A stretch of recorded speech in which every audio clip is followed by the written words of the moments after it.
Skont il-Ministru Michael Falzon, wara li l-Gvern ħabbar it-twessieħ tat-tax bans l-istess Gvern Laburista mhux qiegħed jintaxxa l-għajnuna tal-kola.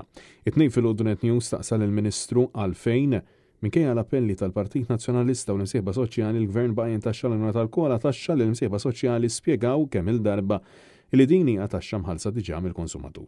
Madankollu, skont Falzon, din l-għajnuna mhux qed tiġi ntaxxata. Għalfejn baqgħet tiġi ntaxxata l-kola?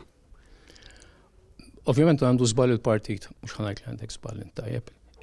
Il-kola mhix intaxxata. Xi ħaġa li kulħadd jaf illi mhix minnha.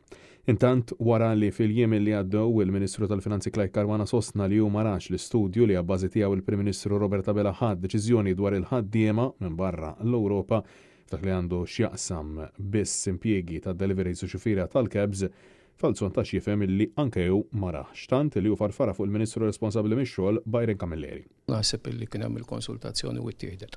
Ġifieri ma rajtux.